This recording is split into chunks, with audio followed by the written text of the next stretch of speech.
Salut les geeks! Ça faisait longtemps que j'avais pas fait de vidéo, je m'en excuse, mais j'espère que celle-ci vous plaira. Elle concerne la Rose Comic Conference, qui est la conférence principale sur les comics de Portland. Là, je vous présente Mimi, qui photobombe. Gros chat. Énorme gros chat.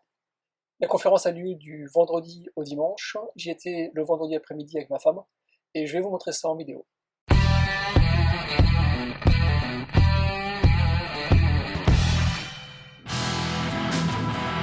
Donc la Rose City Comic Con était ouverte du vendredi 13 au dimanche 15 et nous y avons été le 13. Donc on arrive à Portland et puis on voit des gens qui font la queue, donc on se met dans la queue. Et il était 11h.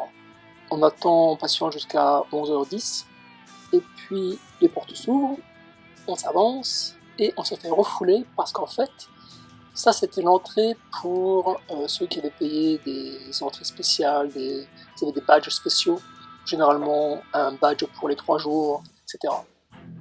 Donc nous avons refait le tour du bâtiment, un quart d'heure de plus de marche, et puis finalement, nous avons trouvé la vraie file d'attente, qui était conséquente, comme vous pouvez le voir. Et puis donc finalement, ils ont ouvert les portes du bâtiment avec quasiment 1 heure de retard. Et puis bon, nous sommes rentrés.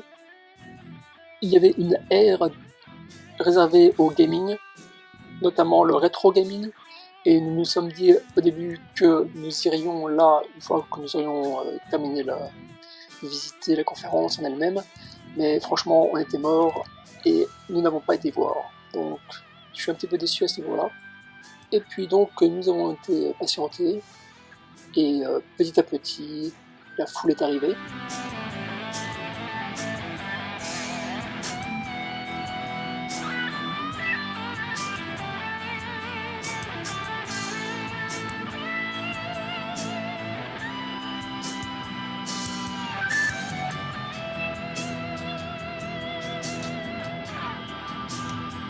Avant de visiter l'intérieur de la conférence, je voudrais m'arrêter un petit instant sur les cosplays et faire un retour sur eux.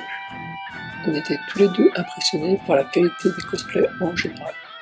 Il y en avait pour tous les goûts, aussi bien faits par des enfants que par des adultes, mais surtout les détails, la qualité des costumes était impressionnante. Il y avait bien entendu beaucoup de Spider-Man et de personnages de comic book, mais il y avait aussi donc des personnages de jeux vidéo, comme ce Dante. Surtout, on a vu un Léon Kennedy du RPD. Pour ceux qui ne connaissent pas, c'est le jeu Resident Evil de Capcom. Il était très furtif, et je l'ai vu 3 fois. Une fois de dos, une fois de profil, et une autre fois de dos. La seconde fois, j'ai pu le filmer à l'intérieur de la convention. Il y avait également un Chris Redfield, également de Resident Evil, qui avait du mal à être contenu dans son costume, j'ai envie de dire, poliment. Et puis on a vu également une Léon Kennedy, mais là aussi, malheureusement, je n'ai pu la prendre en photo que de dos. On revient à cette qualité de travail vraiment très impressionnante. Il y a par exemple ce Ash de Evil Dead et le Pikachu Halloween qui sont absolument phénoménaux. Il y avait aussi les X-Men et d'autres super-héros, bien évidemment. Au cours de ma vidéo, vous allez voir plein d'autres cosplayers à un moment ou à un autre. Et voilà, c'est finalement l'ouverture des portes. En ce qui concerne les artistes et les dessinateurs, malheureusement il n'y a pas grand monde qui le connaissent. J'ai donc pris des photos ou des vidéos des artistes dont j'ai bien aimé le travail, comme ils étaient représentés dans leur stand, mais sans connaître plus ces personnes.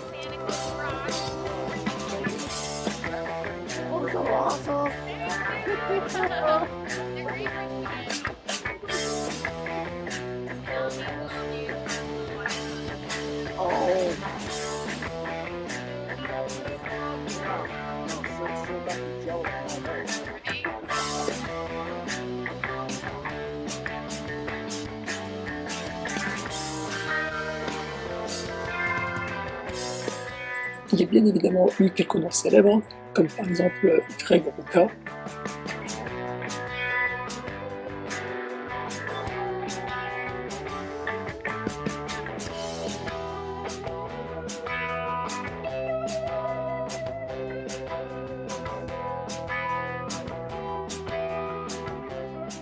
Mais j'ai envie de dire, il y a surtout eu Klaus Johnson. Klaus Johnson, c'est l'encreur qui a travaillé principalement avec Gil Kane et Frank Miller sur Daredevil, avec ce dernier. Il a bien évidemment fait plein d'autres travaux, mais bon, ce sont les plus célèbres.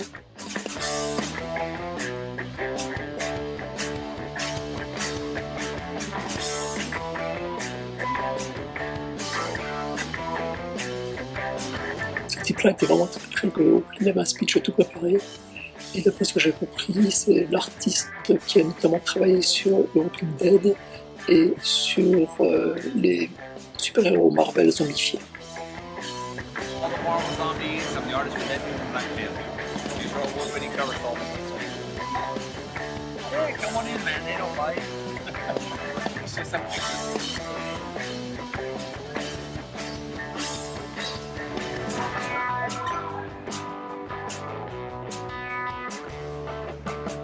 How's it going, guys? Come on in, say hello. Come on in. I'm actually one of the artists for The Walking Dead. I did all the Marvel zombies. I'm the artist for Deadpool and Black Panther. And these are all award-winning cover songs.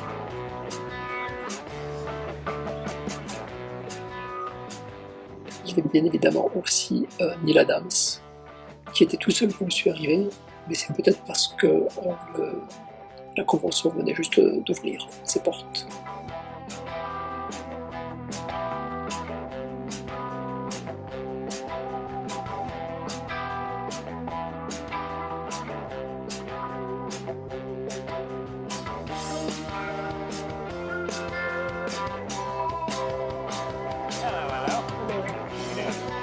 How are you? Yeah. My world.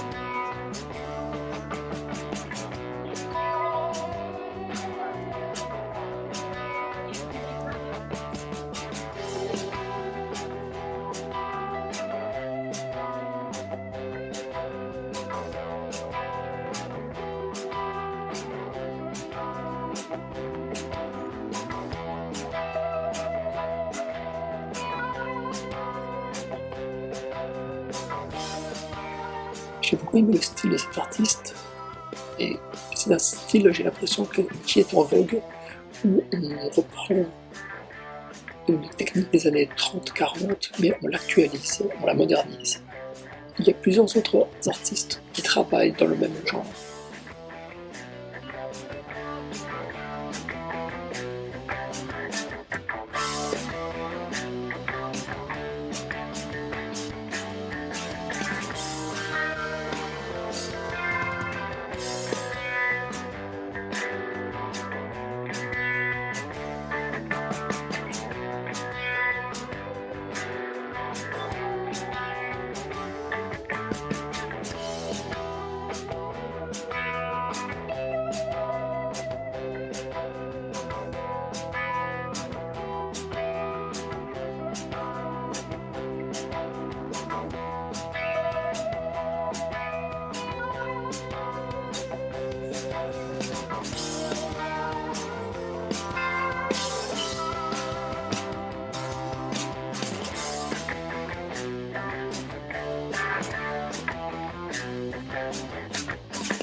J'ai été surpris de découvrir que uniquement Dark Horse avait un grand stand. Je m'attendais à voir Marvel et DC, et peut-être d'autres indépendants comme Image. Mais d'un autre côté, Dark Horse joue à la maison. Leur maison d'édition se trouve à Milwaukee, juste en dessous de Portland. Donc c'est peut-être pour ça que les autres n'ont pas voulu se déplacer. En tout cas, leur stand était vraiment très sympa.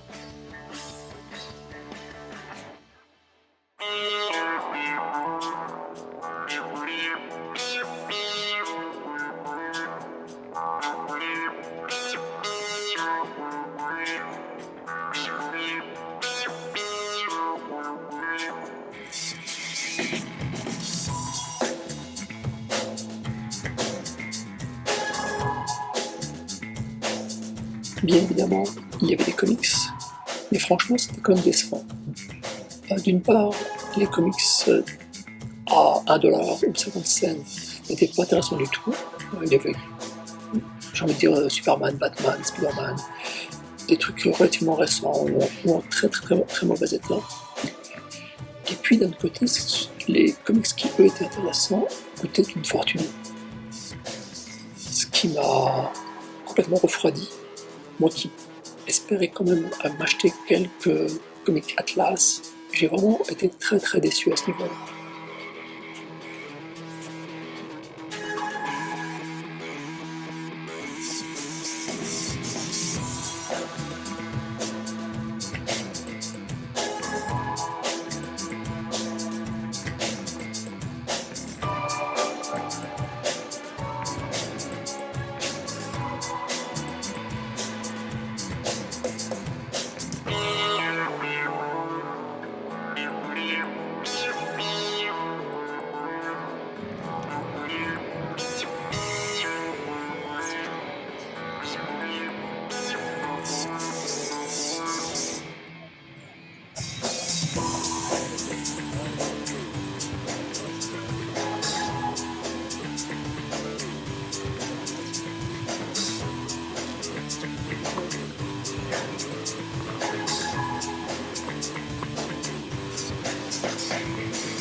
Je vous montre quelques X-Men, ça en fera toujours rêver ou baver certains d'entre vous.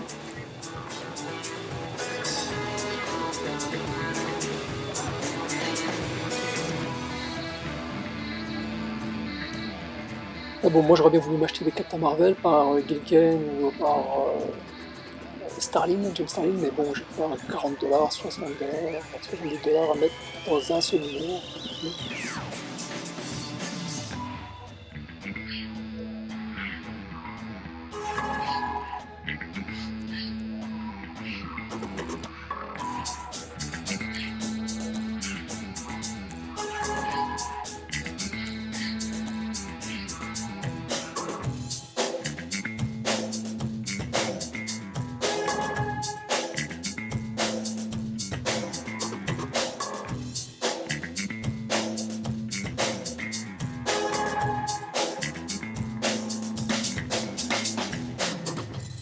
Et je vais terminer ce tour rapide du salon en vous présentant un bac dans un stand, un bac de comics étrangers, en fait donc des éditions étrangères, et notamment le type vendait des éditions françaises. Donc si vous voulez acheter un Strange à Portland, c'est là qu'il faut aller.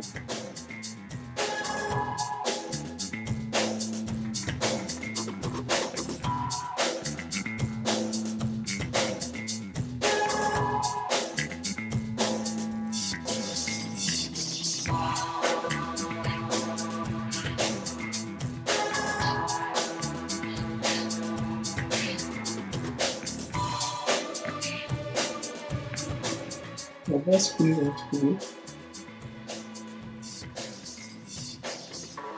Ça, ce sont quasiment les deux seuls objets que nous avons achetés. D'un côté, il y a un masque de docteur. C'est parfait pour faire un cosplay avec Woodbourne. Et pareil, le pistolet de trognon qui est assez lourd, et en bois, en métal. Et la détente, le chien, s'arme. Le chien s'arme.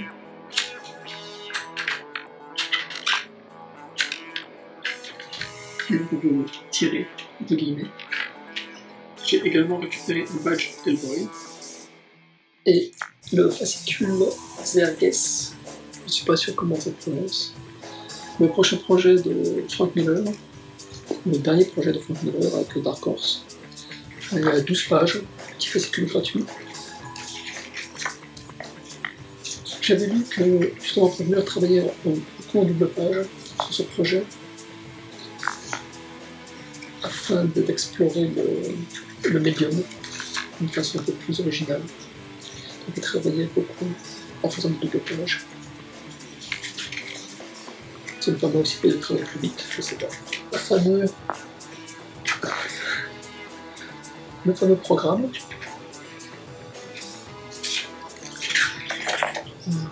Bon, rien de spécial, hein, c'est un programme. Avec donc, le magasin dont je vais interviewer le propriétaire d'ici 2 semaines. C'est d'ailleurs le seul que j'ai vu qui ait des pubs, qui ait une pub dans ce magazine. Tous les autres, ce ne sont pas des magasins de comics. Je trouvais ça assez étrange. Regarde ici le plan. Donc, nous étions ici. C'est là que nous avons attendu et c'est là où j'ai filmé notre attente. Et donc nous sommes rentrés et on fait tout le tour. Nous sommes ressortis par l'entrée principale. En fait, nous ne sommes pas entrés par l'entrée principale parce qu'on nous a gentiment dit d'aller tout là-bas. J'ai pas trouvé que l'organisation était très performante dans cette convention, contrairement à celle de San Francisco. Et bon, c'était peut-être pas de chance. Ici, donc, Dark Horse présente tous les produits qui sont exclusifs à la conférence.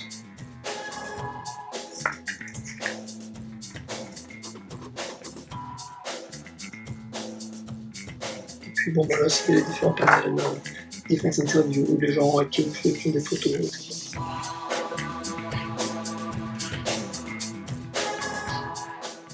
Ce qui a été vraiment très intéressant pour nous, c'était de voir la différence de taille. Cette conférence est quasiment le double de surface de celle de San Francisco que je vous avais présentée dans des vidéos précédentes. Et il y a surtout des artistes. Il y a finalement relativement peu de marchands, donc de magasins vendant des comics ou vendant d'autres produits plus ou moins dérivés, en rapport avec les comics ou en rapport avec l'actualité télévision, cinéma. Il y avait surtout énormément d'indépendants, des artistes indépendants, qui présentaient des trucs qui allaient de tout public à complètement monstrueux. J'avais vraiment adoré, comme je vous l'ai présenté pour la vidéo, j'avais adoré les espèces de figurines macabres. C'était vraiment génial comme truc. Enfin voilà, c'était vraiment une bonne expérience. Nous y retournerons avec plaisir, maintenant que nous savons à quoi nous attendre. Si la vidéo vous a plu, n'hésitez pas, pouce bleu, commentaire, partagez-la sur les réseaux sociaux. En parlant de réseaux sociaux, vous pouvez toujours me retrouver sur Twitter, Instagram, Facebook. Merci d'avance, et puis je vous dis à très bientôt. Ciao, ciao!